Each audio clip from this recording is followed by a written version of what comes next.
جس نے آپ کو پکارا، جس نے آپ کو پکارا، اس کو مل گیا سہارا۔ بسم اللہ الرحمن الرحیم، اما بعد فقد قال امیر المؤمنین علی بن ابی طالب علیہم السلام فہم والجنۃ کمن قد رآہا فہم فیہا منعمون وہم والنار کمن قد رآہا فہم فیہا معذبون۔ سلسلہ گفتگو مولا کائنات حضرت علی ابن ابی طالب علیہ السلام کا وہ مشہور خطبہ جسے خطبہ متقین یا خطبہ حمام کے نام سے یاد کیا جاتا ہے۔ خطبہ متقین یا خطبہ حمام جس میں مولا کائنات نے ایک اچھے انسان کے صفات بیان کی، 110 صفات مولا نے بیان کیے ہیں کہ ایک انسان اگر ہم اسے اچھا انسان سمجھنا چاہتے ہیں یا وہ خود اپنے کو اچھا انسان سمجھنا چاہتا ہے تو یہ 110 صفات اس کے ہیں اس اچھے انسان کے۔ اب اسے آپ اچھا انسان کہہ لیں، پرہیزگار کہہ لیں، متقی کہہ لیں، کیونکہ بعض دفعہ بعض الفاظ ایسے ہوتے ہیں ہم سنتے ہی ڈر جاتے ہیں، اور متقی ہے ایسی چیز ہے جو ہونا ہی نہیں ہے کبھی۔ اگر کہتے ہیں اچھا انسان، متقی یعنی ایک اچھے انسان کو کہا جاتا ہے متقی، اچھے انسان کو کہا جاتا ہے پرہیزگار۔ تقوی کا لفظ استعمال کرتے بہت سے لوگ گھبرا جاتے ہیں، نہیں وہ گھبرانے کی چیز نہیں ہے۔ تو اب ان صفات میں سے 8 صفات پہلے بیان کر چکے ہیں، چونکہ ہر درس میں ان میں سے ایک کبھی کبھی ہوتا ہے کہ یہ جو ہے مناسبتیں کوئی آ جاتی ہیں تو اس لحاظ سے درس کا رخ جو ہے مڑ جاتا ہے۔ 9ویں صفت جو ایک اچھے انسان کی مولا کائنات بیان فرماتے ہیں، بہت اہم نقطہ ہے انسان کو اچھا بننے کے لیے، وہ ہے کہ انسان کو پروردگار پر کتنا یقین ہے، کتنا اسے یقین ہے پروردگار پر، کتنا اسے یقین ہے پروردگار کے احکام اور فرامین پر، کتنا اسے یقین ہے پروردگار کے احکام کی اطاعت یا نافرمانی کے انجام پر۔ اگر اطاعت کر لیا تو کیا ہوگا، نہ کیا تو کیا ہوگا۔ مولا فرماتے ایک اچھا انسان، وہ ایک متقی وہ ہے کہ اتنا اسے یقین ہے اللہ کے وعدے پر کہ گویا وہ جنت کو اپنی آنکھوں سے دیکھ رہا ہے۔ فہم والجنۃ کمن قد رآہا، گویا آنکھوں سے دیکھیں، ایک دفعہ سنتے ہیں آنکھوں سے دیکھ ہی نہیں رہے ہیں۔ فہم فیہا منعمون، ابھی جنت کی لذت کو محسوس کر رہے ہیں، شاہ مردہ میں نہیں بیٹھے ہوئے ہیں، گویا جنت میں بیٹھے ہوئے ہیں۔ جنت کی لذت کا احساس لمس کرنا اور ہوتا ہے، سن لینا سمجھ لینا اور ہوتا ہے، اتنا یقین ہے انہیں۔ فہم والجنۃ کمن قد رآہا فہم فیہا منعمون، اگر اچھے کام کیے ہیں، کسی کی مدد کی ہے، کسی کو سہارا دیا ہے، سچ بولا ہے، جھوٹ سے دوری اختیار کی ہے، اچھے کام کیے ہیں، اچھے کام کے سلسلے میں جو خدا نے وعدہ کیا ان نعمتوں کا ابھی ہم محسوس کر رہے ہیں اپنے کو کہ ہم اس نعمت سے لطف اندوز ہو رہے ہیں۔ ہمارا ایک مشکل یہ ہوتی ہے کہ ہم نیک کام کرتے ہیں، ہمیں نیک کام کا بدلہ نہیں مل پاتا، مایوس ہو کے گھر بیٹھ جاتے ہیں۔ کچھ دنوں جوش آیا، چلو یتیموں کی مدد کریں، بیواؤں کو سہارا دیں، فلاں طالب علم کے پاس فیس نہیں ہے، اس کی فیس ادا کر دیا، اس کے گھر میں راشن نہیں تھا، راشن پہنچا دیا، لیکن رد عمل ریاکشن سماج میں نہ سماج نے قدر کی نہ انہوں نے قدر کی جن کے سلسلے میں ہم نے اچھا برتاؤ کیا تھا۔ امامیہ والے ادارہ چلا رہے ہیں، انہیں اچھی طرح سے احساس ہوگا کہ جن لوگوں کے ساتھ وہ اپنی تمام کوششیں کرتے ہیں ان کے علاج کے لیے، ان کے کتنوں کی طرف سے یہ جو ہے رسپانس اچھا ملتا ہے اور کتنوں کی طرف سے الٹی جو ہے وہ گالیاں ملتی ہیں۔ تو لوگ مایوس ہو کر کے بیٹھ جاتے ہیں، تھک جاتے ہیں. لیکن اگر وہ محسوس کرنے لگے کہ آج ہم نے فلاں کا علاج کرایا تھا، ان سے نہیں، خدا نے جو چیز ہم سے وعدہ کیا ہے، اتنا یقین کو ہم محسوس کر رہے ہیں.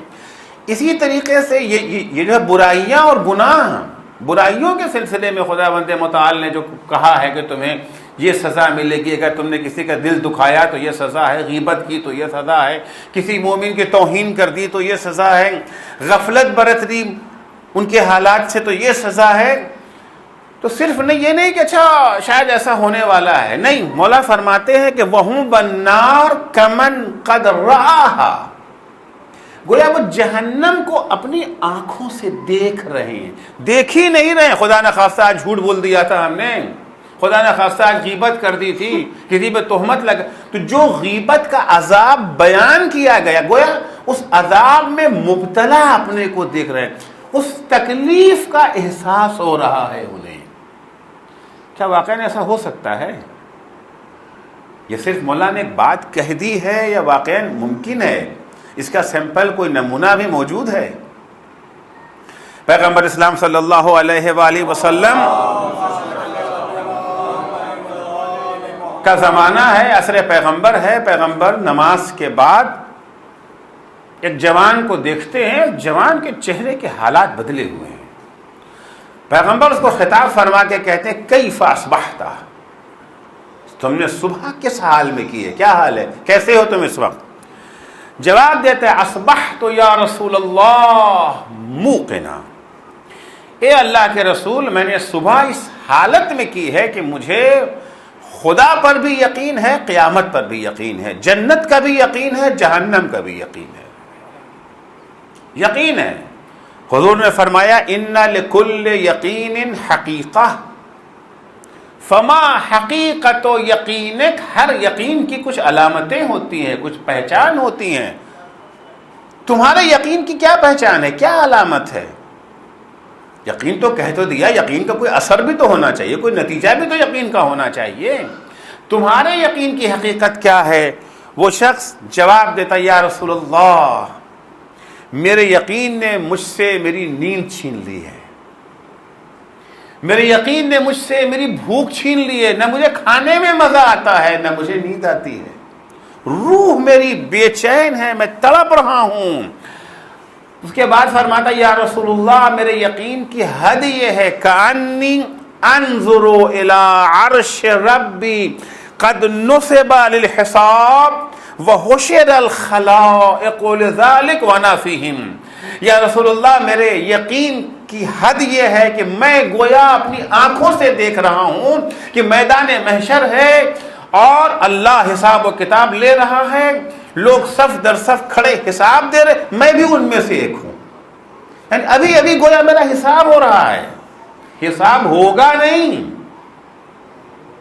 حساب ہوگا نہیں، گویا ابھی حساب، کہ حساب ہوگا تو انشاءاللہ توبہ کر لیں گے حساب ہونے سے پہلے پہلے، وہ کر لیں گے، کبھی مرحلہ آتا ہی نہیں. نہیں، اس وقت ہمارا حساب ہو رہا ہے. اب کیا جواب دیں گے پروردگار کو؟ وَأَنَا فِيهِمْ، میں ان میں سے ایک ہوں، كَأَنِّي أَنظُرُ إِلَىٰ أَهْلِ الْجَنَّةِ يَتَنَعَمُونَ فِي الْجَنَّةِ، میں گویا جنت والوں کو اپنی آنکھوں سے دیکھ رہا ہوں، جو لوگ جنت میں جنت کی نعمتوں سے لطف اندوز ہو رہے ہیں. وَيَتَعَارَفُونَ عَلَى الْأَرَائِكِ، تختوں پر بیٹھے ہوئے ایک دوسرے کے ساتھ باتیں کر رہے ہیں. وَكَأَنِّي أَنظُرُ إِلَىٰ أَهْلِ النَّارِ هُمْ فِيهَا مُعَذَّبُونَ، میں جہنمیوں کو اپنی آنکھوں سے دیکھ رہا ہوں. کون کون جہنم میں اس وقت عذاب میں مبتلا ہے، مسترخون، میں ان کی چیخ سن رہا ہوں. جو لوگ جہنم میں ہیں میں ان کی اسی وقت چیخ سن رہا ہوں. وَكَأَنِّي الْآنَ أَسْمَعُ زَفِيرَ النَّارِ يَدُورُ فِي مَسَامِعِي، آگ جب بھڑکتی ہے نا تو اس کی ایک آواز نکلتی ہے نا اس میں سے، میں آگ کے بھڑکنے کی آواز میرے کان میں گونج رہی ہے، وہ آواز میرے کان میں وہ آواز گونج رہی ہے. یا رسول اللہ کہیے تو بتا دوں ان میں سے کون جنتی ہے اور کون جہنمی ہے. ابھی بتا دوں آپ کو. رسول خدا کا نہیں، آگے نہیں، کسی کا نام وغیرہ مت لو. پیغمبر اسلام سن کر کے فرماتے ھذا عبد نور اللہ قلبہ بالایمان، یہ وہ شخص ہے، یہ وہ بندہ ہے جس کے دل کو اللہ نے نور ایمان سے روشن کر دیا ہے۔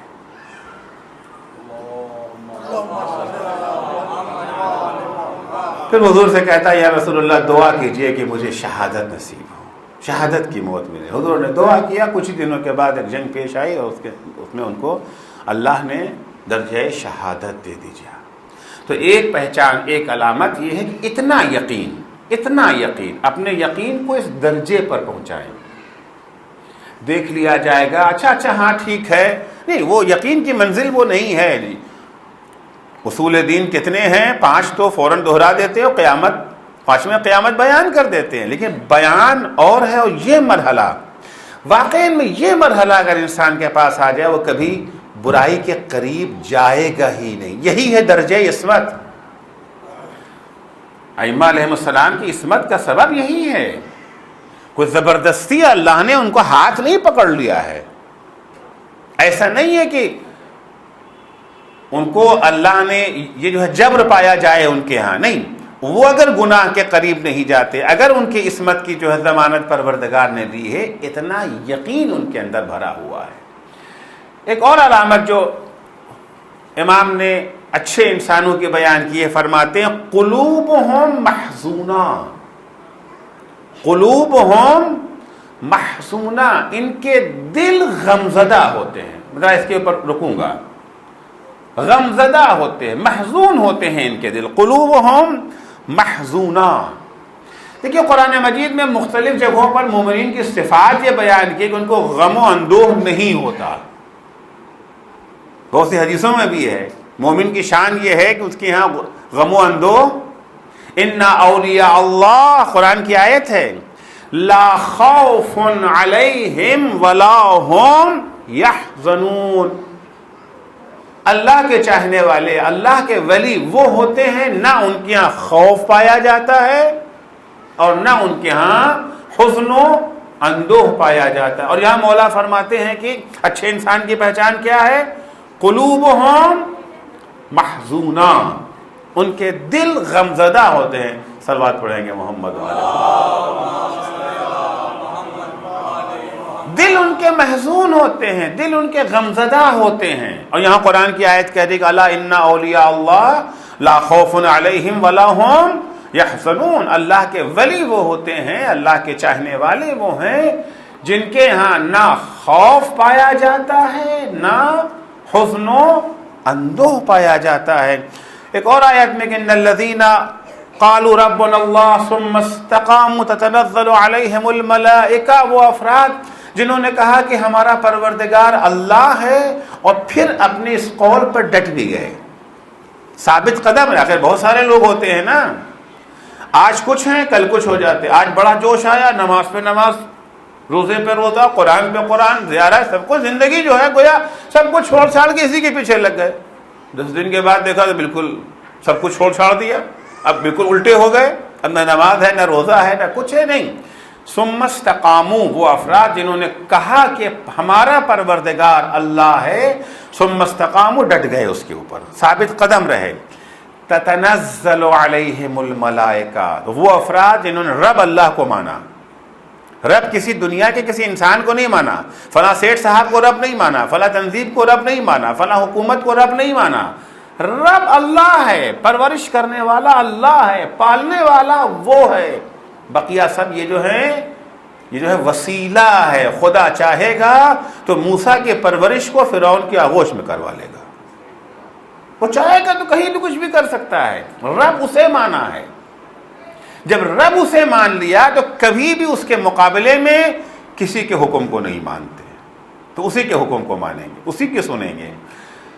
زبان سے صرف کہا نہیں، قالوا ربنا اللہ، زبان سے تو ہم سب کہتے ہی رہتے ہیں ہمارا رب کون؟ الحمدللہ رب العالمین، صبح شام۔ ثم استقاموا، ڈٹ بھی گئے، آفس گئے ربنا اللہ، بزنس کیا ربنا اللہ، مجلس میں آئے ربنا اللہ، ممبر پہ آئے تو ربنا اللہ۔ یہ پبلک کو رب نہیں سمجھتے، بانیہ مجلس کو رب نہیں سمجھتے، ورنہ ہوتا ہے نا بانی مجلس کو کون سا میٹر پسند آ رہا ہے، ادھر والا کہ ادھر والا، جیسا کہیں، جس ماحول میں گئے، جس معاشرے، نہیں، ربنا اللہ، رب اللہ ہے، ثم استقاموا، اس پر ڈٹ گئے تو انجام کیا ہوتا؟ تتنزل علیہم الملائکہ، ایسوں کی خدمت میں فرشتے سلام کے لیے آتے ہیں. تتنزل علیہم الملائکہ، ملائکہ آتے ہیں، کیا کہتے ہیں؟ اللہ تخافوا ولا تحزنوا، دیکھو نہ تم خوف کرو نہ تم غمزدہ ہو، حزن و اندوہ تمہارے پاس نہیں آنا چاہیے. وابشروا بالجنہ، ہم تمہیں جنت کی بشارت دیتے ہیں، التی کنتم توعدون، وہ جنت جس کا تم سے وعدہ کیا جا رہا تھا، ہم تم کو بشارت دیتے ہیں، تمہاری جنت پکی ہوگی. خب یہاں کے اوپر بھی مومن کی پہچان کیا ہے؟ مومن کی پہچان ہے کہ اس کے یہاں حزن و اندوہ نہ ہو. لیکن یہاں پر مولا کیا فرما رہے ہیں؟ مومن کون ہے؟ مومن وہ ہے کہ قلوبہم محزونہ.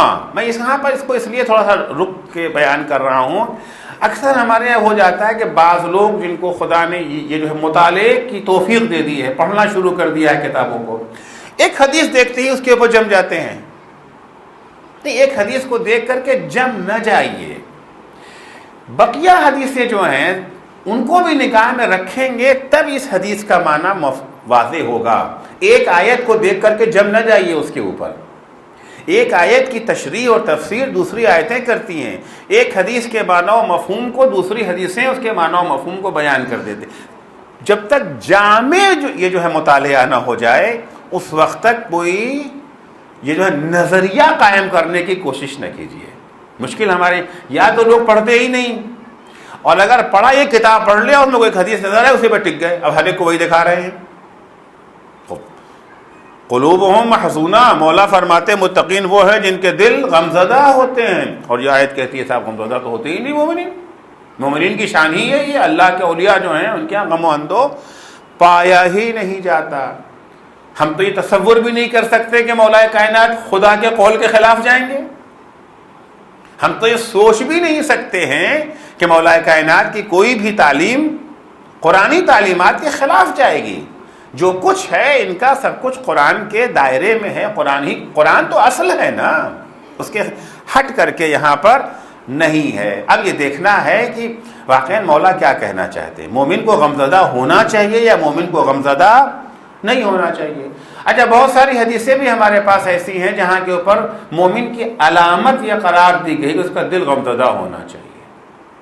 ادھر سے پیغمبر کی حدیث ہے کہ جب بھی ہماری کوئی حدیث قرآن سے ٹکرائے تو اس کو دیوار پہ دے مارو، وہ ہماری نہیں ہے، جھوٹی ہے، گڑھی گئی ہے. تو کیا کریں؟ ان حدیثوں کو کہتے ہیں کہ سب جعلی ہیں. مولا علی کا یہ قول نہج البلاغہ میں جعلی ہے. حضور کی حدیث ہے کہ المومن بشرہ فی وجہہ وحزنہ فی قلبہ. مومن وہ ہے کہ چہرہ اس کا ہمیشہ کھلا ہوا رہتا ہے، اس کے چہرے سے آپ کو پتہ نہیں چلے گا کہ اس کا دل غمزدہ ہے، اس کے اوپر کوئی غم ہے. ہمیشہ حشاش پشاش، مومن کی علامت یہی ہے. اگر ہم کسی مشکل میں پھنسے ہوئے ہیں تو اترا ہوا چہرہ لے کر کے دوسروں کے حوصلوں کو پست نہ کریں. فرض کیجئے ہم کاروبار کرتے ہیں، بزنس کرتے ہیں، بزنس میں گھاٹا ہو گیا، ٹھپ ہو گیا معاملہ، ہمارا کاروبار نہیں چل رہا ہے. اب اگر ہم غمزدہ چہرہ اترا، کیا ارے بھائی کیا بتائیں بزنس، اب وہ بیچارہ جو نیا اس فیلڈ میں آیا تھا تو گھر چپ چاپ بھیا، جب اتنے بڑے بڑے لوگ جو ہیں ان کے ساتھ یہ ہو گیا تو پھر ہمارا کیا ہوگا؟ آپ کی شکست اور ناکامی کو دیکھ کر کے ان کے حوصلے پست ہو جاتے ہیں. لہذا مومن کے لیے کیا؟ مومن بشرہ فی وجہہ، اس کی جو ہے وہ یہ جو ہے بشاشت، اس کی خوشی، اس کا سرور چہرے سے نظر آتا ہے. وحزنہ فی قلبہ، اور اپنے غم و اندوہ کو اپنے دل میں چھپائے رہتا ہے. تو گویا مومن کہ مومن کیا حزن ہے، حزن کا ہونا ایمان کے خلاف نہیں ہے، مگر قرآن کی آیت تو کہتی ہے نہیں ہونا چاہیے. یا چھٹے امام کی حدیث ہے کہ الحزن شعار العارفین، حزن اور اندوہ جو ہے وہ عارف، وہ افراد جنہیں خدا کی پہچان ہے، اہل بیت کی پہچان ہے، رسول کی پہچان ہے، ائمہ کی پہچان ہے، عرفاء اور عارفین کا شعار ہے. دیکھیے عربی کے دو لفظ ہیں، شعار اور دثار، شعار اور دثار، شین عین الف رے، دال صا سا 3 نقطے والا، اور الف رے، دثار اور شعار۔ شعار اور دثار دونوں کپڑوں کے نام ہیں۔ شعار اس کپڑے کو کہتے ہیں جو ہم اندر پہنتے ہیں، جو ہمارے بدن سے چپکا رہتا ہے کپڑا، بنیان جو پہنے ہوئے ہیں، اس کا شمار کہے میں ہے؟ شعار میں ہے۔ دثار اوپر کا کپڑا، یہ سب کیا ہے؟ دثار ہے، جو ہمارے بدن سے ٹچ نہیں ہو رہا ہے، جو سب سے قریب ہم سے ہے وہ کون سی چیز ہے؟ اس کا نام ہے شعار۔ المومن الحزن شعار العارفین، یہ کپڑا ہم سے الگ ہو جاتا ہے، مگر وہ اندر والا کپڑا ہم سے الگ ہمیشہ ہمارے ساتھ رہتا ہے۔ الحزن شعار العارفین، حزن غم و اندوہ جو ہے وہ عرفاء جو اللہ شناس ہیں، رسول شناس ہیں، اہل بیت شناس، ان کا شعار ہے، یعنی کبھی بھی یہ ان سے الگ نہیں ہوتا۔ اب دیکھیں بالکل حدیثیں ٹکرا رہی ہیں قرآن کی آیتوں سے، کیا کریں؟ کہتے کہ یہ حدیث نہیں ہے۔ نئے نئے محققین ہمارے جو اٹھتے ہیں عموماً، ہاں حضور کی حدیث ہے کہ ہر وہ روایت جو قرآن سے ٹکرا جائے اس کو دیوار پہ دے مارو، فضربوہ علی الجدار۔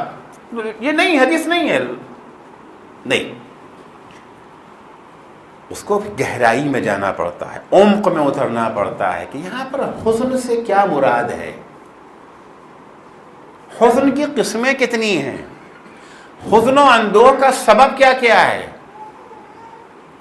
بھئی ہمارے کاروبار میں گھاٹا ہو گیا، بزنس بیٹھ گیا، ہم غم زدہ ہیں، ایک حزن یہ ہوتا ہے نا۔ ایک حزن اس بات کا ہے کہ آج صبح ہماری نماز قضا ہو گئی، البتہ وہ افراد جن کو نماز صبح کی قیمت معلوم ہے، نماز ہماری قضا ہو گئی۔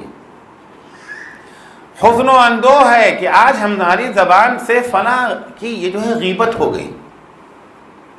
بہت سے لوگ ہوتے ہیں پابندی کرتے ہیں غیبت نہ کریں، کبھی کبھی ماحول بن جاتا ہے، جوش میں آئے وہ بھی آ جاتے ہیں، غلط صحبت میں بیٹھ گئے، غلط جگہ پہ بیٹھ گئے، وہ بازار گرم تھا، یہ بھی آ گئے جوش میں۔ اب اس کے بعد شہید مطہری کے سلسلے میں لکھا ہے اپنے واقعات کے بارے میں، شہید مطہری کے ایک استاد تھے آغا یہ جو ہے شیرازی کر کے، جو یہ جو ہے نہج البلاغہ کے بڑے اچھے ٹاپ کے استاد تھے۔ شہید مطہری نے کہا کہ وہ رہا کرتے تھے شیراز میں، ایک دفعہ وہ قم تشریف لائے تو اس زمانے میں ہوٹلوں میں ٹھہرنے اورنے کا رواج نہیں تھا۔ اب کچھ دنوں سے ہوٹل آ گیا ہے نا، پہلے علماء آتے تھے یا کسی مومن کے گھر میں ٹھہرتے تھے، یا جو ہے یہ جو ہے مدرسوں میں جا کے کسی کمرے ومرے میں ٹھہر جایا کرتے تھے۔ کہاں ہوٹل ہو کہاں، اب ہوٹل بھی نہیں تو 5 اسٹار ہوٹل سے کم، 5 اسٹار سے کم بات ہی نہیں ہوتی، بارہ وہ زمانہ تھا۔ اور شہید مطہری کے استاد بہت بڑے عالم قم جب آئے تو شہید مطہری کے کمرے میں آ کے ٹھہر گئے، جس یہ جو ہے مدرسے میں وہ رہتے تھے، انہی کے ساتھ ایک طالب علم کی حیثیت سے وہ بھی آ کر کے، جب ان کو پتہ چلا لوگوں کو کہ فلاں عالم آئے ہیں تو گھروں میں دعوتیں وغیرہ ہونے لگی ان کی۔ اب جہاں جہاں یہ استاد جاتے تھے وہاں وہاں شاگرد کی بھی دعوت ہوتی ہی تھی، بھائی ان کے میزبان یہ ہیں۔ کل ایک جگہ پہ ہم لوگ گئے، دعوت تھی، رات میں دعوت تھی، وہاں پر کھانے کے بعد شعر و سخن کی محفل سج گئی۔ ان کا بھی مزاج شعر و سخن کا تھا، ذوق ادبی تھا، ہوتا ہے نا بعض لوگوں کو ذوق نہیں ہوتا ہے شعر و شاعری کا، بعضوں کو ذوق ہوتا ہے۔ انہوں نے ایک شعر سنایا، انہوں نے 2 سنایا، انہوں نے 2 سنایا، انہوں نے 4 سنایا۔ البتہ یہ جو ہے مہذب اشعار، ادبی اشعار، واہیات لغو بےہودہ اشعار نہیں تھے۔ سعدی کے اشعار سنائے جا رہے ہیں، حافظ کے اشعار سنائے جا رہے ہیں، خیام کے اشعار پیش کیے جا رہے ہیں، یہاں تک کہ رات میں 10-11 بج گیا۔ اب 10-11 بجے رات میں جب یہ اٹھے ہیں، اس بزم سے باہر نکلے ہیں، شہید مطہری کہتے ہیں میں نے دیکھا کہ استاد تھر تھر تھر تھر کانپ رہے ہیں۔ استاد کیا بات ہے؟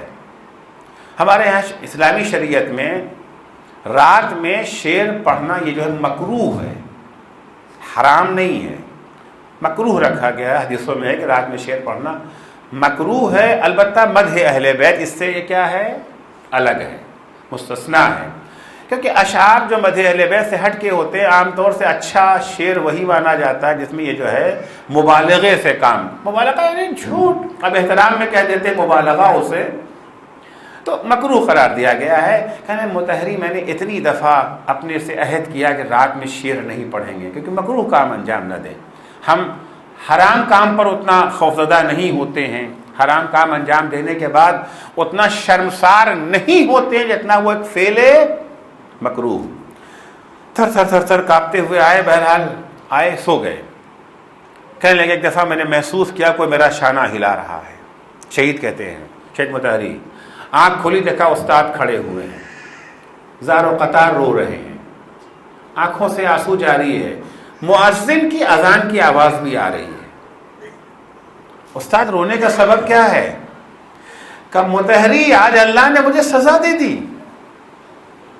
سزا مل گئی. کاہے کی سزا؟ اس فعل مکروہ کی. اللہ نے سزا. استاد کیا ہوا؟ کہ سن نہیں رہے اذان ہو رہی ہے, سورج نہیں نکلا ہے, سن نہیں رہے اذان ہو رہی ہے. مطہری آج نماز شب کی توفیق چھن گئی, اب میری آنکھ کھلی ہے. اللہ نے اس فعل مکروہ کی وجہ سے اس قابل ہمیں نہیں جانا کہ اپنی بزم حاضری کا موقع دے دے. یہ حزن ہے نا, کاہے کا حزن ہے؟ کاروبار میں گھاٹے کا حزن ہے. فلاں جا رہے تھے راستے میں چوٹ لگ گئی, اس کا حزن ہے. ایکسیڈنٹ ہو گیا, اس کا حزن ہے. نوکری چھن گئی, اس کا حزن ہے. اس کا منشا کیا ہے؟ اس نعمت سے جو خدا, البتہ یہ بہت اہم مرحلہ ہے. تو اگر وہ حزن جو اولیاء خدا کو نہیں ہوتا ہے, مومنین کو نہیں, الا ان اولیاء اللہ لا خوف علیہم ولا ہم یحزنون, یہ کون سا حزن ہے؟ دنیاوی نعمتوں سے محروم ہو جانے کا حزن, مادیات کے لیے حزن, 4 پیسے کا نقصان ہو گیا, حزن, گلاس ٹوٹ گیا. کبھی کبھی ہوتا ہے کہ بچے سے گلاس ٹوٹ گیا, وہ ہو, ماں باپ پورا گھر جو ہے سر پہ اٹھا لیتے ہیں. یہ حزن ایک مومن کیا نہیں ہوتا. مومن مال دنیا کو اہمیت دیتا ہی نہیں کہ اس کے چلے جانے کو اسے غم و اندوہ ہو. ایک حزن وہ ہے جو عرفاء سے دور نہیں ہوتا, ایک حزن وہ ہے جو عرفاء کے قریب نہیں آتا. وہ حزن و اندوہ, وہ غم و الم جس کا سرچشمہ مادیات ہے, جس کا سرچشمہ دنیا ہے, وہ عرفاء کے قریب نہیں آتا. لیکن کچھ حزن و اندوہ وہ ہیں جن کا سرچشمہ مادیات نہیں ہے. میں 2-3 نمونہ آپ کی خدمت میں پیش کرتا ہوں. ایک حزن وہ حزن ہے کہ انسان اپنے کو اللہ کی بارگاہ میں یہ جو ہے قصوروار تصور کر رہا ہے, یا واقعاً یا تو قصوروار ہیں یا قصوروار واقعاً ہیں, یہ ہم سمجھ رہے ہیں, تصور کر رہے ہیں. بعض وہ ہے آج ہماری نماز چھوٹ گئی تو بہرحال قصوروار ہیں نا, آج ہم نے غیبت کر دی, قصوروار ہیں, آج ہم نے جھوٹ بول دیا, قصوروار ہیں, آج ہمیں پتا چلا کہ ہمارے پڑوس میں کوئی بھوکا رہ رہا ہے, ہم نے سنی انسنی کر دی, اس کی مدد نہیں کی. کر سکتے تھے مدد, نہیں کیا اس کی مدد. اب اس کا اب احساس ہونے لگا. رات میں 2 بجے اب احساس ہو رہا ہے, ضمیر یہ جو ہے ملامت کر رہا ہے. کیا کہنا ہے ان لوگوں کا جن کا ضمیر اتنا زندہ ہو؟ 2 بجے رات میں ضمیر یہ جو ہے ملامت کر رہا ہے, تم کیسے کھانا کھا کر کے سو گئے جبکہ تم کو پتا ہے کہ تمہارے پڑوس میں فلاں آدمی بھوکا ہے اور تم اس کا پیٹ بھر سکتے تھے. اپنے کو یہ جو ہے قصوروار سمجھ رہے ہیں. بارگاہ معبود میں اس عظیم خدا نے ہمیں اتنی ساری نعمتیں عطا کی ہیں, اتنی ساری نعمتیں خدا نے عطا کی اس عظیم نے, اور ہم جیسے حقیر نے اس کا شکر بھی ادا نہیں کیا. احساس ہو رہا ہے, قصور کا احساس ہو رہا ہے. اب ایک حزن ہے, دل غمزدہ ہے. کاہے کے لیے غمزدہ ہے؟ غمزدہ یہ نہیں ہے کہ ترقی ہماری ہونی چاہیے تو ان کی ہو گئی. غمزدہ اس لیے نہیں ہے کہ بزنس میں گھاٹا ہو گیا.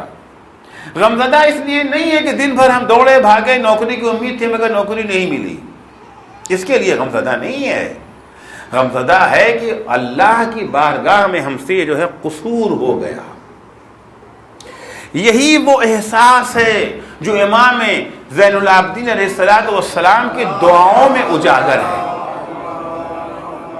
میں اکثر امام کی ایک دعا کا تذکرہ کرتا ہوں, دعائے ابو حمزہ, یہ صومالی یا سمالی, صومالی زیادہ بہتر ہے تلفظ.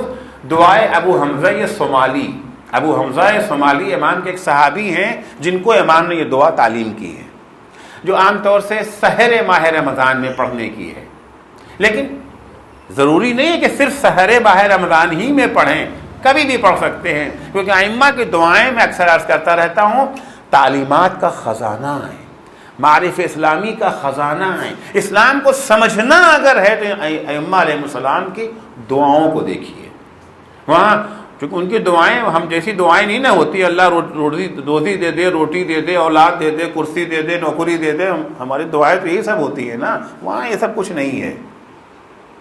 دعائے ابو حمزہ صومالی، وہاں پر مولا کہ یہاں جو حزن نظر آ رہا ہے، مولا فرماتے ہیں، چند جملے تبرکن آپ کی خدمت میں پیش کر دوں دعا کے، فمن، امام فرما رہے ہیں، کوئی اور نہیں کہہ رہا ہے، یہ جو ہے گنہگار کی زبان سے نکلے ہوئے الفاظ نہیں ہیں، دہن عصمت سے نکلے ہوئے الفاظ ہیں۔ فمن یکون اسوأ حالا منی، اے خدا ہم سے زیادہ برا حال کس کا ہوگا؟ ہم تو 2 رکعت نماز پڑھ کر کے اپنے کو جنت کا حقدار سمجھ بیٹھے ہیں نا، جنت تو ہماری پکی ہے، ہمیں کون جنت سے باہر کر سکتا ہے؟ خصوصاً ہمارے شعراء کرام تو اتنا زیادہ ہمیں خوش فہمی میں مبتلا کر دیتے ہیں، نہ ہمیں قبر کا خوف ہے، نہ ہمیں حساب کا خوف ہے، نہ کچھ ہے، منکر نکیر ہوتے ہی کون ہے، ایک فیٹ ان کو ماریں گے، ایک مکہ ان کو مارے گا، دونوں خانہ چت۔ اب دیکھیں امام کیا فرما رہے ہیں، الہی، دعا ہے امام، الہی فمن یکون اسوأ حالا منی، خدایا ہم سے برا حال اور کس کا ہو سکتا ہے؟ ہم کون ہیں؟ ان انا نقلت علی مثل حالی الی قبری، میں یہ جملے پڑھتا جا رہا ہوں، ہر شخص اپنے دل میں اس کو دہرائے اور اپنے حالات پہ جائزہ لے۔ خدایا اگر میں اسی حال میں، اسی وقت مجھے قبر میں پہنچا دیا جائے، قبر میں پہنچنے کا کوئی ٹائم تو معین نہیں نہ ہے، کبھی بھی موت آ سکتی، بولتے بولتے اچانک میں چپ ہو سکتا ہوں۔ خدایا ان انا نقلت علی مثل حالی الی قبری، جو آج ہمارے حالات ہیں، موجودہ حال میں، موجودہ حالت میں اگر ہمیں قبر میں پہنچا دیا جائے کہ موجودہ حالت ہماری یہ ہے، لم امحدہ لرقدتی ولم افرشہ بالعمل الصالح لضجعتی، ابھی حالت ہمارا یہ ہے کہ ہم نے قبر میں اپنے آرام کا کوئی انتظام نہیں کیا ہے، ابھی ہم نے اپنے قبر کے لیے جو ہے بچھونا بھی تیار نہیں کیا ہے۔ اگر اسی حال میں ہمیں قبر میں پہنچا دیا جائے، وَمَالِي لَا أَبْكِي وَلَا أَدْرِي إِلَى مَا يَكُونُ مَصِيرِي، امام کی آنکھوں سے آنسو جاری تھے، رو رہے تھے امام کہتے کیوں نہ روں، کیوں نہ روں، کیوں نہ آنسو بہاؤں، کیوں نہ اشک بہاؤں، گریہ کیوں نہ کروں، کیونکہ ہمیں نہیں معلوم ہے کہ اگر ابھی ہماری موت آ گئی تو ہمیں کہاں لے جایا جائے گا۔ اپنے اعمال میں ہم مغرور ہو جاتے ہیں نا، ہمیں نہیں معلوم کہ ہماری یہ نماز قبول ہوگی کہ نہیں ہوگی، ہم نے 10 غریبوں کی مدد کی تھی، ریاکاری تو کہیں اس کے اندر نہیں آ گئی تھی، یقین تو نہیں ہے نا، اچھے کام بہت سے الحمدللہ بجا لائے ہیں، مگر ان کی کوالٹی کیا تھی؟ نماز تو پڑھی تھی، ریا تو کہیں نہیں آ گئی تھی اس کے اندر، حج تو کرنے تو گئے تھے ہم، کہیں شرک کا پہلو تو اس کے اندر شامل نہیں ہو گیا تھا، معلوم نہیں نہ ہے، ہم کو لے جایا جا رہا ہے، پتہ نہیں کہاں۔ ہاں اگر یہ یقین ہو جائے کہ ہمیں جنت میں لے جا رہے ہیں پھر تو کوئی بات ہی نہیں ہے۔ ولا ادری الا ما یکون مصیری، نہیں پتا ہمیں کہاں لے جایا جائے گا۔ وارا نفسی تخادعنی وایامی تخاطلنی، اور میں یہ دیکھ رہا ہوں کہ قدم قدم پر ہمارا نفس ہمیں دھوکہ دے رہا ہے، قدم قدم پر زمانہ ہمارے ساتھ فریب کر رہا ہے، زمانہ ایک طرف سے فریب کر رہا ہے اور خود ہمارا نفس ہمیں الگ سے دھوکہ دے رہا ہے۔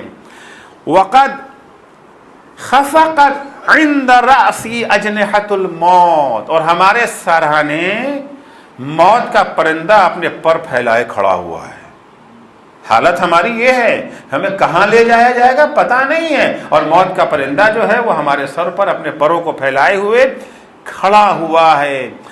اب کی لخروج نفسی، اب کی لظلمت قبری، اب کی لضیق لحدی، میں رو رہا ہوں، کاہے کے لیے رو رہا ہوں؟ میرے بدن سے میری روح نکلنے والی ہے، میں اس لیے رو رہا ہوں کہ جس قبر میں ہمیں دفن کیا جائے گا وہ قبر بڑی تاریک قبر ہے، میں اس لیے رو رہا ہوں جس قبر میں ہمیں دفن کیا بہت تنگ قبر ہے، بہت تنگ لحد ہے ہماری، بہت تنگ قبر ہے، کروٹ لینا بھی خاص طور سے دلی والی قبریں ہیں، کروٹ لینا بھی اس کے اندر بہت مشکل ہے۔ اب کی لظلمت قبری، اب کی لضیق لحدی، اب کی لسوال منکر و نکیر، میں منکر و نکیر کے سوالوں کو یاد کر کے رو رہا ہوں۔ ہمارے شعراء نے کتنا آسان کام کر دیا ہے ہمارا، جب وہ آئیں گے پوچھیں گے من ربک، ہم کہہ دیں گے ہم تو علی کے غلام ہیں۔ ایک دفعہ نعرہ لگائیں گے نعرہ حیدری یا علی، منکر نکیر بھاگ جائیں گے، یہ چھوڑ دو یہ تو علی والا ہے، علی والا ہے۔ اور یہ چوتھے امام فرما رہے ہیں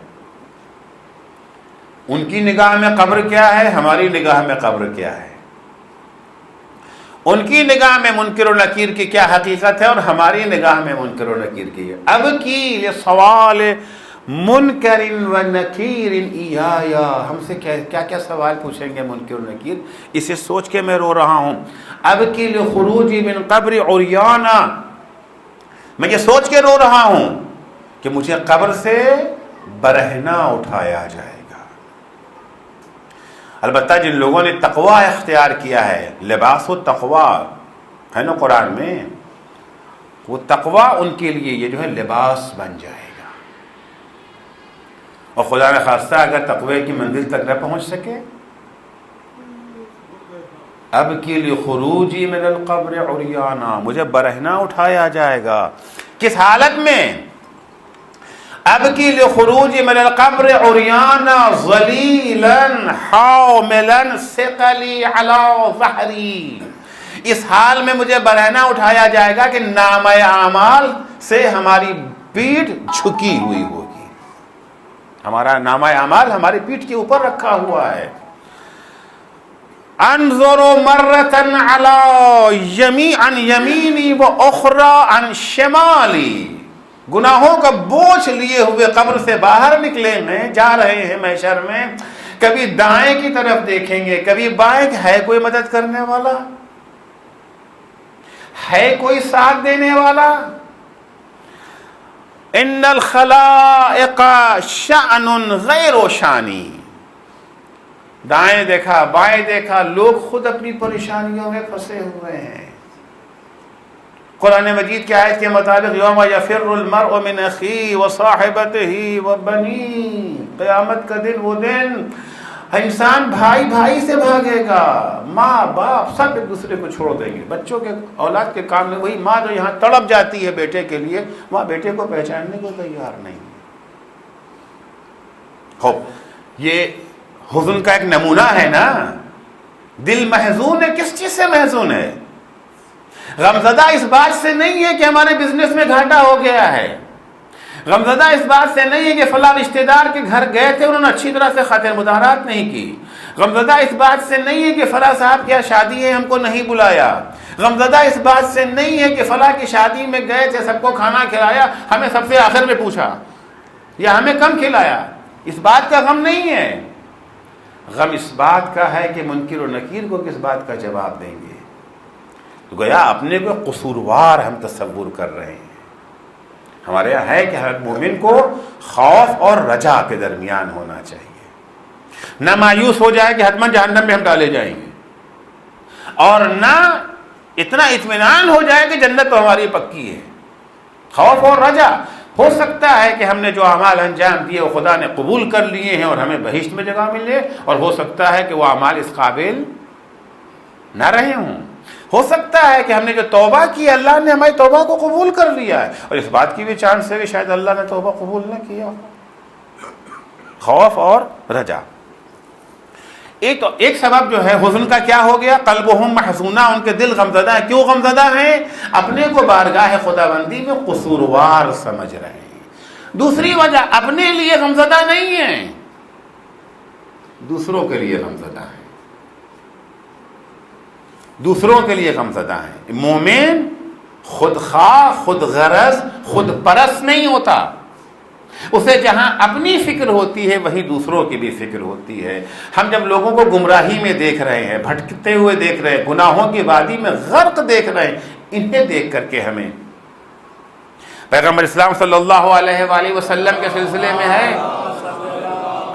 کہ پیغمبر جب کفار کو دیکھتے تھے، مشرکوں کو دیکھتے تھے، ابو جہل کو دیکھتے تھے، ابو لہب کو دیکھتے تھے، ابو سفیان کو دیکھتے تھے، گمراہ ہیں، یہ جہنم کی طرف قدم آگے بڑھا رہے ہیں۔ پیغمبر پوری کوشش کرتے تھے ان کو نجات کے لیے، مگر نہیں آتے تھے راستے پر۔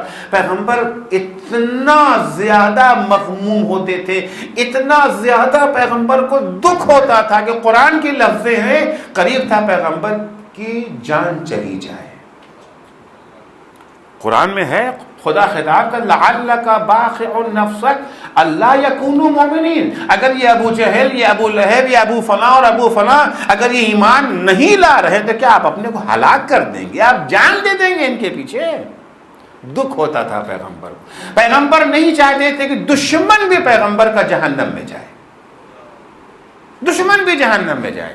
مولا کائنات کے سلسلے میں جب جنگ جمل ختم ہوئی ہے، اول تو مولانا چاہا کہ جنگ جمل نہ ہو، میں فقط اشارہ کر رہا ہوں، جب جنگ جمل ختم ہو گئی ہے، جنگ جمل ختم ہوئی اس حالت میں کہ مولا جیت گئے تھے نا، جمل والے ہار گئے تھے، کامیابی مولا کے قدم چوم رہی تھی۔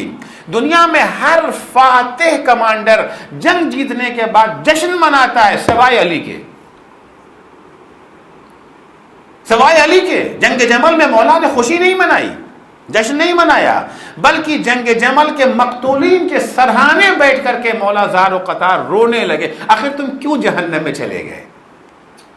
افسوس ہے مولا کو ان کے جہنم میں جانے کا، دشمن بھی جہنم میں نہ جانے پائے۔ قلبہم محزونہ، اچھا انسان وہ ہے جس کا دل غمزدہ ہوتا ہے۔ کاہے کے لیے غمزدہ ہوتا ہے؟ ہم تو نماز پڑھ رہے ہیں، روزے رکھ رہے ہیں، جھوٹ نہیں بولتے، غیبت نہیں کرتے، غریبوں کی مدد کرتے ہیں، ہمیں تو جنت میں جانا ہے۔ نہیں، یہ بیچارے جو جھوٹ بول رہے ہیں، یہ جو غیبت میں مبتلا ہیں، یہ جو غریبوں کا خیال نہیں رکھتے ہیں، یہ جو غلط راستوں پہ جا رہے ہیں، یہ کیوں جا رہے ہیں؟ انہیں غلط راستوں پہ جاتے ہوئے دیکھ کر، آج بھی ہوتے ہیں نا بہت سارے افراد، جب وہ دیکھتے کہ بچے پڑھتے نہیں ہیں، بچے گلیوں میں مارے مارے پھر رہے ہیں، دل ان کا دکھتا ہے نا۔ بیماروں کو جب دیکھتے کہ بیماری میں جو مبتلا ہیں، بہت سے ایسے افراد ہیں جن کا دل، انہیں خوشی صرف اس بات کی نہیں ہے کہ ہمارے ہاں ہمارے بچے صحت مند ہیں، ہمارے بچے تعلیم حاصل کر رہے ہیں، ہمارے بچے نہیں، جب دوسروں کو دیکھتے ہیں غلط راستے پر چلتے ہوئے تو ایک سبب یہ ہوتا ہے۔ تیسرا سبب، حتیٰ اگر دنیاوی مشکلات میں بھی کسی کو وہ دیکھتے ہیں، دنیاوی مشکلات میں، ہمارے یہاں کھانا پکا، اس کے یہاں کھانا نہیں پکا، ہمارے بچے اچھی تعلیم لے رہے ہیں، اس کے بچے نہیں اسکول جا پا رہے، انہیں بھی دیکھ کر کے ان کو کیا ہوتی ہے؟ تکلیف ہوتی ہے، دکھ ہوتا ہے۔ ہم تو صحت مند ہیں، فلاں کی بیماری سے ان کو دکھ ہو جاتا ہے، ان کو تکلیف ہوتی ہے۔ بس میں آخری جملہ کہہ کے اس کو ختم کروں۔ مولا کائنات حضرت علی ابن ابی طالب علیہ الصلوۃ والسلام نے والی بصرہ کے نام جو خط لکھا ہے، والی بصرہ کے نام عثمان بن حنیف کے نام جو خط لکھا ہے، کافی لمبا خط ہے، اس میں مولا کائنات ان کو یہ بیان کرتے ہیں کہ دیکھو میں تمہارا امام ہوں، تم جو ہے معموم ہو، ہمارے پیروں کو چاہیے کہ اپنے امام کے نقش قدم پر چلے۔ امام نے اپنی سیرت وہاں بیان کی ہے، وہ فرماتے ہیں الا وان امامکم قد اکتفى من دنیاہ بتمرئ، دیکھو تمہارے امام نے مال دنیا میں سے صرف 2 بوسیدہ کپڑا لیا ہے، ومن طعمہ بقرصئ، اور کھانے میں سے فقط 2 عدد روٹیاں لی ہیں، وَلَوْ شِئْتُ لَاهْتَدَيْتُ الطَّرِيقَ إِلَى مُصَفَّى هَذَا الْعَسَلِ، اگر میں چاہتا تو میں صاف شفاف پاکیزہ شہد بھی حاصل کر سکتا تھا، وَلُبَابِ هَذَا الْقَمْحِ، اور بہترین گیہوں بھی میں استعمال کر سکتا تھا۔ ایسا نہیں کہ میرے پاس تھا نہیں، فقیر تو نہیں تھے نا مولا کائنات، مولا کائنات فقیر نہیں تھے. مولا کائنات نے بزنس کیا ہے, کاروبار کیا ہے, باغات لگائے ہیں, کنویں کھودے ہیں. وہ 25 سالہ دور جسے ہم کہتے ہیں مولا خانہ نشیں ہو گئے تھے. خانہ نشیں نہیں تھے, میدان بدل گیا تھا. اس میدان میں ان کو لوگوں نے جو ہے نہیں پوچھا, چلے گئے اپنا کاروبار کے میدان میں, باغات لگانے کے میدان میں, کنواں کھودنے کے میدان میں. جو باغات مولا کائنات نے لگائے تھے 25 سال کے اندر, آج ان کی قیمت جب نکالے گی $1 ارب. $1 بلین. اگر علی پیمن لگا کپڑا پہنتے تھے, اس لیے نہیں کہ علی کے پاس نہیں تھا, اس لیے نہیں کہ علی کے پاس نہیں تھا. اگر علی کے یہاں فاقے کی خبریں آپ پڑھتے ہیں روایتوں میں, اس لیے نہیں کہ الیاذ باللہ علی کاہل تھے, کام نہیں کرتے تھے, کام خوب کرتے تھے. لیکن لانے کے بعد اپنے پر اکتفا نہیں, دوسروں کو بھوکا علی نہیں دیکھ سکتے تھے. ان کی بھوک سن کر کے علی تڑپ جاتے تھے, بے چین ہو جاتے تھے. قلوبہم محزونہ. مولا فرماتے ہیں کہ سب کچھ ہاں ہمارے پاس, ولیکن ہیہات این یغلبنی ہوایا ویقودنی جشعی الی تخیل الاطعما. ہیہات, ہرگز ہرگز ایسا نہیں ہو سکتا ہے کہ خواہشات نفس ہمارے اوپر سوار ہو جائے اور ہماری خواہش نفس ہمیں لذیذ کھانوں کی طرف لے جائے. دال چھوڑ کر کے اسٹو چھوڑ کے قورمہ چھوڑ کر کے فلاں اور ڈھکا, کیوں ہوتا ہے؟ سب خواہش نفسی تو ہے نا, ورنہ جسمانی تقاضے تو نہیں ہے. دال روٹی سے بھی کام چل جاتا ہے, وہ انرجی مل جاتی ہے ہمیں. مولا فرماتے ہیہات ہیہات, میں ایسا نہیں ہوں. کیوں ایسا نہیں ہوں؟ کیوں نہیں کھاتا میں؟ کیوں؟ فرماتے ہیں لعل بالحجاز او الیمامہ من لا طمع له فی القرص. کیوں میں نے فقط 2 روٹیاں لی ہیں؟ کیوں میں نے صرف 2 بوسیدہ کپڑا لیا؟ کاہے کے لیے؟ مجھے کیا اچھا نہیں لگتا شہد؟ مرغ مسلم کا مزہ ہمیں معلوم نہیں ہے کیا ہوتا ہے, بھنے ہوئے پرندے کا مزہ ہمیں نہیں معلوم ہے, اچھا نہیں لگتا. لگتا کیوں نہیں؟ پھر کیوں نہیں کھاتے؟ مولا فرماتے شاید حجاز یا یمامہ میں کوئی ایسا انسان ہو جسے 1 روٹی بھی میسر نہ ہو. علی کو ان کی بھی فکر ہے, علی کو ان کا بھی خیال ہے. شاید کوئی ایسا, حجاز اور یمامہ مولا کوفے میں ہے, جہاں کافی دور ہے. ہمیں اپنے پڑوس والوں کی فکر نہیں ہوتی ہے. مولا حجاز اور یمامہ والوں کی بات کر رہے ہیں, ان کی دکھ درد کو دیکھ کر کے مولا تڑپ جاتے تھے. لعل بالحجاز بالیمامہ من لا طمع له فی القرص. شاید حجاز اور یمامہ میں کوئی ایسا ہو جسے 1 روٹی بھی میسر نہ ہو. ولا احد له بالشبع, اور شکم سیری کا اس کے پاس کوئی انتظام ہی نہ ہو. وابیت مبطانا وحولی, یہ قائدین کے لیے, لیڈروں کے لیے, رہنماؤں کے لیے بڑا گولڈن جملہ ہے جو مولا نے فرمایا ہے. وابیت مبطانا وحولی بطون غرسا واکباد حرسا. میں پیٹ بھر کے کھانا کھا کے سو رہا ہوں, اس حال میں کہ بھوکے پیٹ اور پیاسے جگر تڑپ رہے ہیں.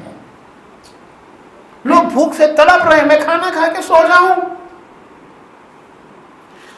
اقنع من نفسی بان یقال امیر المومنین, میں اسی بات سے خوش ہو جاؤں کہ لوگ مجھے امیر المومنین کہتے ہیں. ولم اشارکہم فی مکارہ الدہر, اور وہ لوگ جو ہمیں امیر المومنین کے لقب سے یاد کر رہے ہیں, ان کی مشکلات میں ان کا ساتھ نہ دوں. عہدہ مل جانا ہنر نہیں ہے, عہدے کا یہ جو ہے نبھانا ہنر ہے. جتنا بڑا عہدہ اتنی ہی مشکلیں زیادہ, اتنی ہی ذمہ داریاں بڑھ جاتی ہیں. وَلَمْ أُشَارِكْهُمْ فِي مَكَارِهِ الدَّهْرِ أَوْ أَكُونَ أُسْوَةٌ لَهُمْ فِي جُشُوبَةِ الْعَيْشِ, زندگی کے سختیوں میں ان کے لیے میں نمونہ عمل نہ بنوں. بھئی ایک فقیر کے لیے نمونہ عمل کیسے بنا جا سکتا ہے؟ اگر ہمارے پاس ہم صبح کا ناشتہ بہترین, دوپہر کا کھانا بہترین, رات کا کھانا بہترین, وہ جو بھوکا ہو آدمی ہے اس کے لیے میں نمونہ عمل اور آئیڈیل کیسے بن سکتا ہوں؟ بن ہی نہیں سکتا. بھائی آپ کو کیا پتا کہ ہم اس سے کہتے ہیں آپ دیکھو چوری مت کرنا, ڈنڈی مت مارنا. ارے بھائی ہم ڈنڈی نہیں ماریں گے تو ہمارا آپ کا تو پیٹ بھرا ہوا ہے, آپ کو کیا پریشانی ہے؟ بھائی دیکھو بزنس میں کسی کو دھوکہ مت دینا. ارے بھائی آپ ارب پتی آدمی ہیں, اگر آپ دھوکہ نہ دیں گے تو آپ کی صحت پہ کوئی اثر نہیں پڑتا, مگر ہمارا کیا. مولا فرماتے ہے نا مولا کے بارے میں کہ ایک شب کھانا کھاتے تھے, ایک شب پیٹ پر پتھر باندھتے تھے, مختصر سا کھانا کھاتے, رکھی سکھی اتنا جسے زندگی باقی رہ جائے, تاکہ ان کے لیے نمونہ عمل بن سکیں. اگر ہم تم سے کہہ رہے ہیں, ایسا نہیں کہ ہم پیٹ بھر کے تم سے بات کر رہے ہیں, تو یہ بھی حزن ہے, یہ بھی الم ہے, یہ بھی غم ہے, مگر کاہے کا غم ہے؟ اپنا غم نہیں کہ ہمیں کھانا نہیں ملا. فلاں صاحب کے یہاں گئے تھے, بجائے قربہ پلاؤ دینے کے لیے دال روٹی کھلا کے بھیج دیا. مجلس پڑھنے گئے تھے, عجب بدتمیز لوگ ہیں فلاں شہر والے, فلاں جگہ والے, آئندہ کبھی نہیں جائیں گے. اب بتاؤ بھائی, وہ سوکھی روٹی کھلا کے بھیج دیا وہاں سے. سارا غم کا ہے, غم اس بات کا ہے کہ لفافہ ہلکا تھا ہمارا. خوشی کا ہے کہ لفافہ بھاری تھا, غم کا ہے لفافہ. یہ غم ہے قابل مذمت.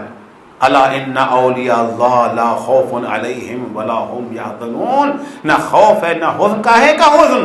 لفافہ ہلکا ہونے کا حزن, احترام نہ ہونے کا حزن. نہیں گئے تھے شایان شان, ان لوگوں نے احترام نہیں کیا, جو ہونا چاہیے تھا اس طریقے سے نہیں کیا. مثال کے طور پر وہ اسٹیشن پہ کوئی لینے ہی نہیں آیا, اکیلے ہمیں جانا پڑا وہاں تک. یہ حزن ہے مذموم. لیکن وہ حزن جو اللہ کے بارگاہ میں اپنے کو قصوروار سمجھ کر کے پیدا ہو, وہ حزن جو دوسروں کو جو ہے گمراہ دیکھ کر کے پیدا ہو, وہ حزن جو دوسروں کو جو ہے مشکلات میں گرفتار دیکھ کر کے پیدا ہو. نہ صرف یہ کہ یہ حزن لائق مذمت نہیں ہے, بلکہ یہ حزن وہ ہے جو علامت تقویٰ ہے, علامت پرہیزگاری ہے, اچھے انسان کی علامت ہے. وقلوبہم محزونہ, ان کے دل جو ہے وہ غمزدہ ہوتے ہیں, حزنا. تھوڑا لمبا ہو گیا لیکن ضروری تھا اس کو پورا واضح کر دینا, ورنہ اکثر ہوتا ہے کہ صاحب وہاں تو یہ کہا, یہاں تو یہ کہا, ٹکراؤ ہو رہا ہے. اس سے آپ کو اندازہ بھی ہو گیا کہ اتنی جلدی قضاوت اور فیصلہ نہیں کرنا چاہیے. اگر اس سلسلے میں کوئی سوالات ہیں تو اس کے جوابات ہیں. مصیبتیں دیکھیے تین طرح کی مصیبتیں ہوتی ہیں عام طور. کچھ تو نیچرل ہے, طبیعی ہیں. ظاہر سی بات ہے, ہم لے کے سر کے اوپر پتھر ماریں گے تو خون تو نکلے ہی گئی, سب تو پھٹ ہی جائے گا. یہ نہ سزا ہے نہ عذاب ہے, کچھ بھی نہیں ہے, نیچرل چیزیں ہیں. ڈینگو پھیلا ہوا ہے, وہاں چلے گئے, احتیاط نہیں برتی اور مچھر نے کاٹ لیا, ظاہر سی بات ہے کہ وہ سارے چیزیں تو آئیں گی. یہ نیچرل چیزیں ہیں, طبیعی چیزیں ہیں, اس کا کوئی تعلق نہیں ہے. کبھی کبھی ہوتا ہے حالات نیچرل نہیں ہے, طبیعی نہیں ہے, غیر عادی حالات ہے. بزنس میں ہمارے گھاٹا ہونا نہیں چاہیے تو ہو گیا. سارے حساب کتاب ہمارے بالکل پرفیکٹ تھے, بالکل کوئی مشکل تھی ہی نہیں. مصیبتیں جو آتی ہیں عام طور سے تین طرح کی مصیبتیں. ایک مصیبت وہ ہے جو نیچرل ہے, طبیعی ہے, فطری ہے, اس میں کوئی خاص بات نہیں ہے. ایک مصیبت وہ ہے جو اللہ کی طرف سے امتحان ہے. امتحان کے لیے, امتحان کاہے کے لیے ہوتا ہے؟ درجات میں اضافے کے لیے, درجات میں اضافے کے لیے. خدا کوئی بڑا درجہ دنیا میں یا آخرت میں ان کو دینا چاہتا ہے, اس کے لیے تیاری کے لیے. میجر صاحب بیٹھے ہوئے فوج میں جو بھرتی ہوتے ہیں فوجی, تو خامخواہ دوڑایا جاتا ہے نا ان کو. یہ کاہے کے لیے ہے؟ ان کے اندر اعلیٰ مراتب تک پہنچنے کے لیے جو ذمہ داریاں ہیں اس کو اٹھانے کے لائق ہو جائے, قابل ہو جائے. قابل بنانے کے لیے سختیاں بعض دفعہ دی جاتی ہیں. بعض مقامات پر یقیناً عذاب ہے, گناہوں کے البتہ یہ سب کو نہیں ملتی ہے. خدا کرے کہ ہمیں مصیبتیں یہیں مل جائیں اپنے گناہوں کی یہ جو ہے سزا کے طور پر. اس سے بڑی نعمت کیا ہو سکتی ہے؟ کیونکہ دنیا کی سزائیں وقتی ہیں, عارضی ہیں. دعا کمیل مولا فرماتے ہیں نا, دنیا کی مصیبتیں کیا ہیں اس مصیبت کے مقابلے میں. ہوتا ہے کبھی کبھی کہ اچھا آدمی ہے, کبھی کبھی آپ دیکھیں کہ کلاس کے اندر وہ طالب علم جو بالکل پرفیکٹ طالب علم ہے, ہوم ورک ٹائم پہ کرتا ہے, اچھا لڑکا سب کچھ ہے, وہ اگر چھوٹی سی بھی شرارت کر دیتا ہے تو ٹیچر اسے تنبیہ کرتے ہیں. اور ایک وہ بدماش لڑکا ہے جو صبح شام حرکتیں کیا کرتا ہے, اس کو چھوڑ بھی دیتے ہیں کبھی کبھی ٹیچر. کیوں؟ اس کو ابھی ٹوک دیں گے تو اس کی اصلاح ہو جائے گی, یہ اچھا لڑکا ہے. اور وہ تو بدماش ہے, اس کو کچھ بھی کہو اس پہ اثر تو ہونے والا ہی نہیں ہے, وہ چھوڑ دیتے ہیں. تو کبھی کبھی ابتلاءات جو ہوتے ہیں دنیا میں ہمیں پاکیزہ بنانے کے لیے, بھٹکے ہوئے کو راستے پر لگانے کے لیے, تو ہر مصیبت ہمیں نہیں پتا کون سی. البتہ انسان کو اپنے اعمال کا جائزہ لینا چاہیے. کہیں یہ مصیبت جو ہم پر پڑی ہے ہمارے کسی گناہ کی سزا تو نہیں ہے؟ اسی بہانے اپنا حساب بھی لے لیں گے. کیونکہ اکثر یہ ہوتا ہے کہ ہم غفلت میں گناہ کر بیٹھتے ہیں. قرآن کی آیت ہے کہ هل ننبئکم بالاخسرین اعمالا الذین ضل سعیہم فی الحیات الدنیا وہم یحسبون انہم یحسنون صنعا. کیا تمہیں بتا دیں اس شخص کا جو سب سے زیادہ گھاٹے میں ہے؟ قرآن کے سب سے زیادہ گھاٹے میں وہ ہیں جن کی زندگی گناہوں میں بسر ہوتی ہے، انہیں احساس گناہ نہیں ہے، وہ اسے اچھا سمجھتے ہیں. ہمارے کتنے آپ کو ایسے افراد مل جائیں گے، ہمارے معاشرے میں کتنے ایسے بیٹھے غیبت کر رہے ہیں ثواب سمجھ کے. ان سے کہیے بھی ارے آپ کو پتہ نہیں ہے، یہ آپ کو نہیں جانتے ہیں، یہ بہت بہت بہت ضروری ہے ان کے واقعات کو بیان کرنا. احساس نہیں ہو پاتا ہے. کبھی کبھی ہم بہت سارے گناہ کر جاتے ہیں، ہمیں پتہ بھی نہیں چلتا ہے. لیکن جب بیٹھ کے اپنا حساب کریں، محاسبہ کریں، ایک ایک عمل کو، آج صبح سے ہم نے کیا کیا، فلاں، ارے یار یہ کام تو غیبت تھا، یہ تو ہم نے غیبت کر لی فلاں کی. ارے دیکھو فلاں کی مدد کرنی تھی اور ہم نے غفلت برت لی. فلاں کی غیبت ہو رہی تھی، ہماری ڈیوٹی تھی ان کا یہ دفاع کرنا، ہم نے دفاع نہیں کیا. تو جتنی بھی مصیبتیں ہمارے یہاں آتی ہیں ساری مصیبتیں ایک طرح کی نہیں ہیں. کبھی نیچرل ہیں، طبیعی ہیں، کبھی یہ امتحان ہیں رتبے میں اضافے کے لیے، اور کبھی سزا کے طور پر بھی ہے، عذاب کے طور پر. کیونکہ سوال یہ ہے کہ نکاح میں تو دونوں طرف کی بات پوچھی جاتی ہے. ان کی طرف سے ایجاب ہے، ان کی طرف سے قبول ہے، لڑکی کی طرف سے پیشکش ہوتی ہے، لڑکی کی طرف سے حامی بھری جاتی ہے. لیکن طلاق جب ہوتا ہے تو طلاق کیا ہے؟ یک طرفہ ہو جاتا ہے. دیکھیے طلاق یک طرفہ بھی ہوتا ہے، طلاق یہ جو ہے دو طرفہ بھی ہوتا ہے. اکثر ہم لوگوں کو اپنے شریعت کے قوانین کا اور شریعت کی دی ہوئی سہولتوں کا علم نہیں ہوتا. جس وقت نکاح ہو رہا ہوتا ہے اس وقت لڑکی کو یہ اختیار حاصل ہے کہ وہ طلاق کو یک طرفہ بنائے یا دو طرفہ بنائے، اس کو اپنا ہے. شادی کی پیشکش تو اسی نے کی ہے نا، تو اس پیشکش کے ضمن میں شرطیں اور کنڈیشن رکھ سکتی ہے. کنڈیشن رکھ سکتی ہے لڑکی. ہم تم سے عقد اس شرط پہ کر رہے ہیں کہ تمہیں طلاق دینے کا یک طرفہ حق نہیں ہوگا. تم طلاق اس وقت ہمیں دو گے جب فلاں عالم یا فلاں جج، فلاں قاضی یہ طلاق دینے کو صحیح سمجھے کہ ہاں اب حالات ان کے ایسے ہو چکے ہیں کہ طلاق کے علاوہ کوئی ہوتے ہیں نا بعض دفعہ حالات. اگر اسلام نے نہ طلاق کو بند کر دیا ہے اور نہ طلاق کو بالکل آزاد کھول دیا ہے، کیونکہ بعض دفعہ حالات ایسے ہیں کہ یا تو ان کو گولی مار دیں یا ان کو وہ طلاق دے دیں، دو ہی راستہ بچا ہے، یا اپنے کو مار لیں. بعض دفعہ حالات ایسے ہو جاتے ہیں، ایسے میں کون سا بہتر ہے؟ طلاق بہتر ہے یا گولی مار دینا بہتر ہے؟ راستہ رکھا ہے اسلام نے.